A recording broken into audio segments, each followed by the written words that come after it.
बिलखुसूस और बिलखुसूस जवानों को, मुसलमानों के शाहीन बच्चों को, जो कौम का मुस्तकबिल है, उनको सेंस ही नहीं है, उन्हें पता ही नहीं है, सोच ही नहीं है, फिक्र नहीं है कि ईद मनाए तो कैसे मनाए, कैसे ईद मनाए। हमने कभी हुजूर की ईद पढ़ी नहीं, हुजूर अलैहिस्सलाम की ईद सुनी नहीं, हुजूर कैसे ईद मनाते थे। हुजूर अलैहिस्सलाम की ईद ये थी अल्लाह की इबादत, फिर उसके बाद लोगों से मुलाकात, लोगों से मिलना जुलना, गरीबों के साथ अपनी खुशियों को बांटना, उनके दुखों को अपने साथ बांटना, अपनी खुशियों को उनके दरमियान तकसीम करना, ये सब चीजें ईद से छूटती जा रही है। ईद हो गया नए कपड़े पहनने का नाम सिर्फ, और फिर उसके बाद पता नहीं कहां कहां घूमने फिरने जाएंगे, फिर वहां पकड़े जाएंगे, फिर वहां पे मसाइल होंगे, सब ये सारी चीजें होंगी।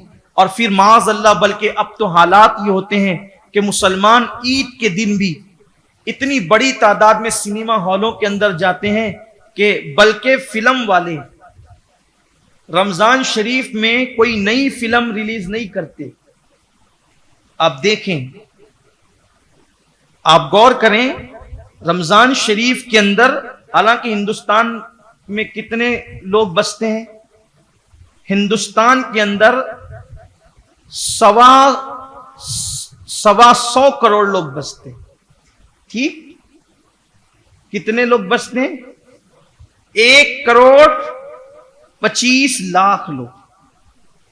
माफ कीजिएगा, 100 करोड़ 100 करोड़ और उसके साथ मजीद 25 करोड़। ठीक, 125 करोड़, 100 करोड़ और साथ में 25 करोड़। ठीक, इतने, यानी 1,25 करोड़। मैं सही कह रहा हूं? ठीक, क्योंकि मुझसे ज्यादा आप तादाद जानते हैं। असल में कभी कभी हमारे यहाँ के जो बड़े लोग हैं, बड़ों से मुराद आप समझते हैं, जिनकी छाती 56 की है, तो वो कई 100 करोड़ भी बता देते, तो इसलिए मुझे कभी मुगालता होता है कि कहीं इतने 100 करोड़ तो नहीं है, इसलिए कि अपने से ज्यादा वो जानते हैं ना। लेकिन बहरहाल तो मेरा इतने हैं। अब इसमें जो है 125 करोड़ लोगों में, 125 करोड़ लोगों में 25 करोड़ लोग हैं मुसलमान। कितने लोग हैं मुसलमान? 125 करोड़ में कितने लोग हैं? 25 करोड़। इनकी बात है कि 25 करोड़ मुसलमान हैं। अब आपसे पूछता हूं कि रमजान शरीफ किसके लिए आता है हिंदुस्तान में? 25 करोड़ मुसलमान के लिए। वो 100 लोगों के लिए तो नहीं आता ना, 100 करोड़ लोगों के लिए तो नहीं आता। लेकिन फिर फिल्म वाले कहीं भी, मुंबई हो, इंदौर हो, कलकत्ता हो, कहीं हो, ये हमारे शहर हैं, और जितनी बड़ी बड़ी रियासतें, जितने बड़े बड़े शहर हैं, तो रमजान शरीफ में वो कोई नई फिल्म रिलीज नहीं करते। क्यों नहीं करते?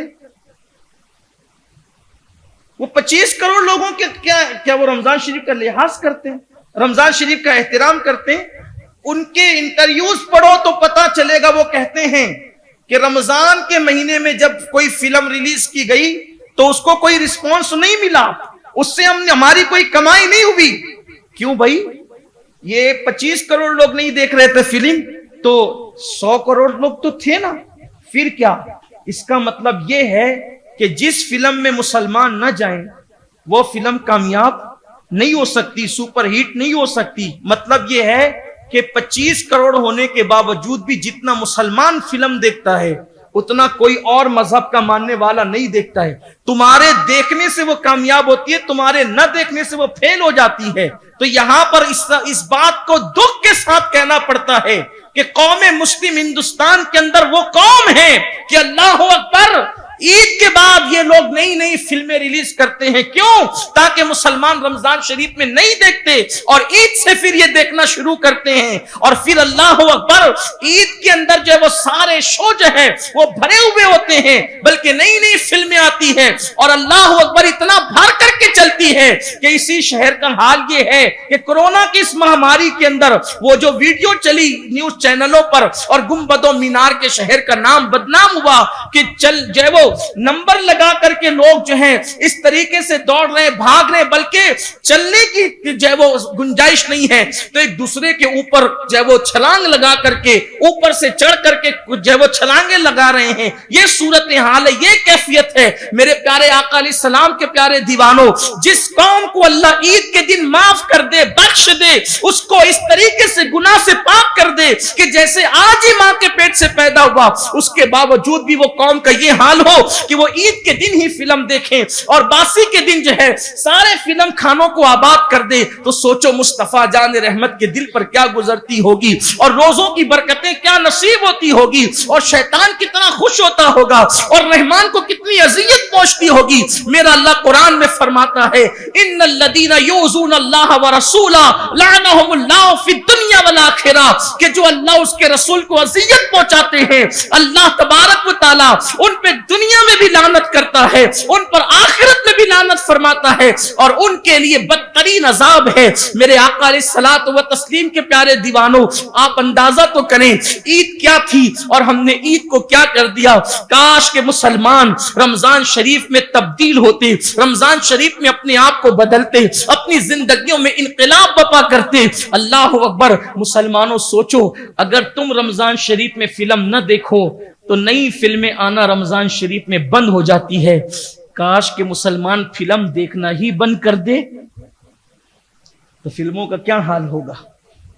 आपकी वजह से फिल्में बंद हो जाएगी, लेकिन शैतान के आलय कार बन रहे हैं। शैतान ने हमें अगवा कर लिया है। खुदा के लिए ईद ऐसे मनाओ जैसे मुस्तफ़ा जान रहमत ने ईद मनाई थी।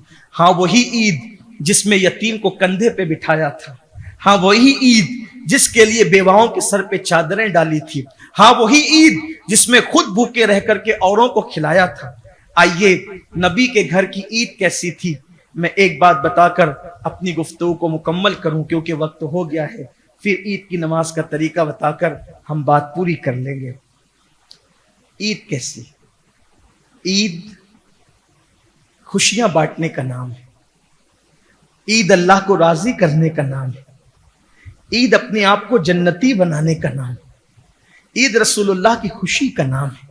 ईद किसी गरीब पर अपनी जरूरत को कुर्बान कर देने का नाम है। ईद का दिन है। ईद का दिन एक औरत, गरीब औरत, इसलिए कि हम लोग तो नुमाइंदे ही है गरीबों के, और उलमा, पीरान इज़ाम, सादात किराम, चूंकि ये वो तबका है जिससे गरीब और अमीर दोनों तबके वाबस्ता हैं। अब दोनों तबके वाबस्ता हैं तो उसका फायदा क्या है? ताकि ये अपने अमीर मानने वालों का जहन बनाएं, जो इनके मानने वाले अमीर लोग हैं उनका जहन बनाएं कि जो इनके गरीब मानने वाले हैं उनकी जरूरत को वो पूरा करें। यानी इधर से लेकर इधर रखने की बजाय इधर से लेकर इधर दे दें। यह सिस्टम है इस्लाम का, और यही अल्लाह के रसूल ने किया है। लेकिन कमनसीबी की वजह से आज ये सब कुछ नहीं हो रहा। इसकी तफसील है। हुजूर सरकार गौसे पाक रदी अल्लाह ताला जिसने भी कुछ ला करके दिया, आप लोगों को जहन देते थे। जिस वक्त सलाहुद्दीन अय्यूबी बैतुल मुकद्दस फतह करने के लिए निकले, सलाहुद्दीन अय्यूबी, उस वक्त सलाहुद्दीन अय्यूबी की फौज के अंदर 22,000 उलमा थे जो उनके पीछे पीछे जिहाद के लिए जा रहे थे। और उस 22,000 उलमा में से 22 के 22,000 सब सरकारे गौसे पाक के शागिर्द थे या शागिर्दों के शागिर्द थे। आज लोग कहते हैं यार हम औलिया के मानने वाले, हम सूफिया के मानने, हम औलिया के मानने वाले। तो क्या सिर्फ तस्बीह पढ़ना औलिया का तरीका है? क्या औलिया अल्लाह का तरीका सिर्फ जो है वो सर पे पगड़ियां रखना है, खानकाहों के अंदर दबक कर बैठना, यही औलिया अल्लाह का तरीका है? खानकाहें दबक कर बैठने का नाम नहीं है। इकबाल ने कहा था, निकल कर खानकाहों से अदा कर रस्म शब्बीरी। रस्म शब्बीरी अदा करने का नाम असल खानकाहियत है। किसी ने कहा था, शायद इकबाल ही ने कहा था कि सजदे में गिरे नादां जब वक्त कयाम आया, हर वक्त सजदा करना इबादत नहीं है, कभी कभी सजदा करना भी नाजायज है, कभी कभी सजदा करना भी नाजायज है। ओ सजदे वालों, जरा वक्त कयाम का भी तो ख्याल करो। चंद लाख यहूदी पूरी उम्मत की नाक में दम कर रहे हैं, किसी को कुछ पड़ी नहीं है। हम कब इकट्ठे होंगे? मुस्लिम उम्मा कब इकट्ठा होगी? सहाबा और अहले बैत के अकायद पर उम्मत को मुत्तहिद होने की जरूरत है। मेरे मौलाना का ये अकीदा और मेरे मौलाना का अकीदा, मौलाना के अकीदे की बात न कर, अकीदे असहाबे सुफ़ा की बात कर, अहले बैत और सहाबा के अकीदे की बात कर, और उम्मत को वातसिमु बिहब्लिल्लाहि जमीया की रस्सी में पुरो दिया जाए, वला तफर्रकू पर अमल किया जाए, इसलिए कि उम्मत को हर दौर में इसकी जरूरत थी और इस वक्त तो ज्यादा इसकी जरूरत है।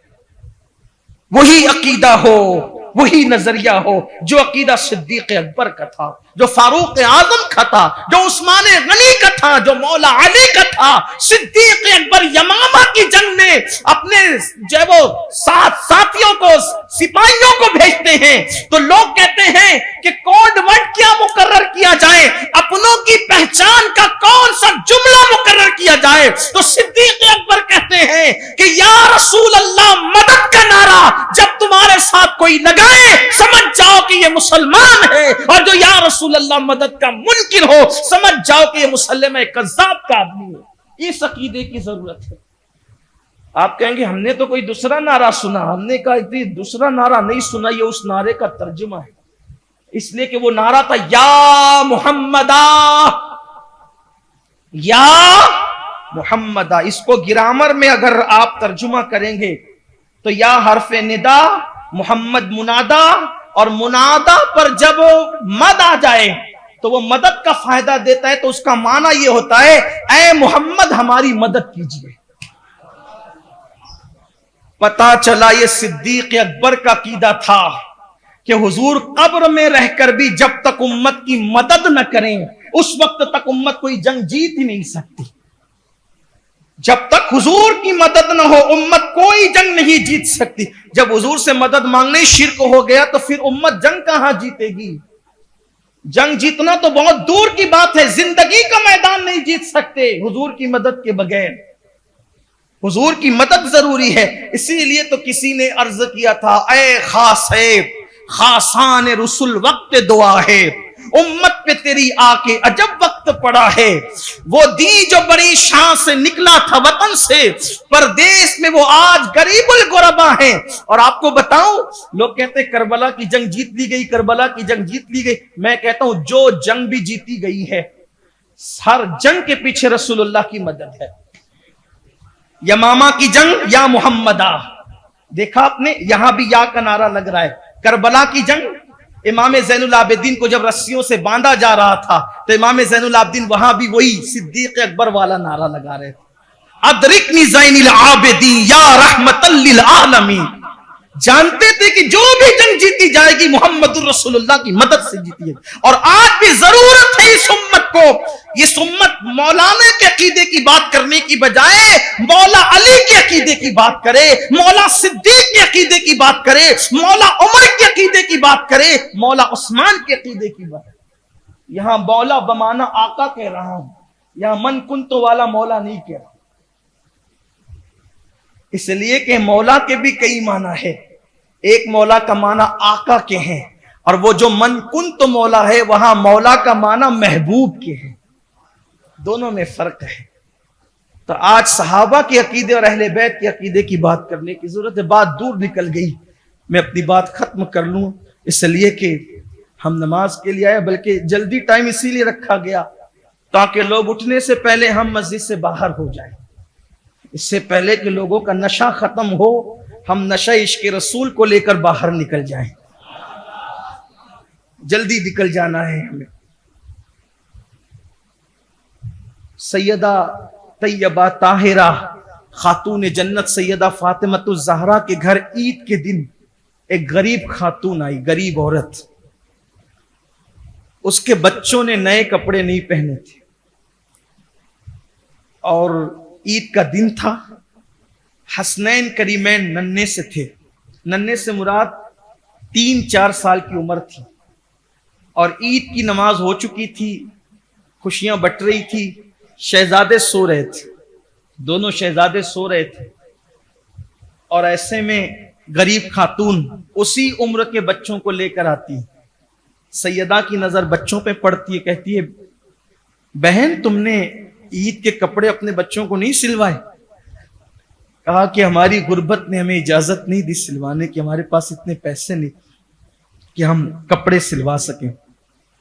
तो काफिर इसलिए मैंने सोचा कि आपके घर आ जाऊं, आपके शहजादों के तो नए कपड़े बने ही होंगे क्योंकि इनका नाना तो मालिक जन्नत और मालिक कौनैन है, तो बनी गए होंगे और बनते ही थे, बल्कि एक मर्तबा नहीं बने, एक मर्तबा नहीं बने।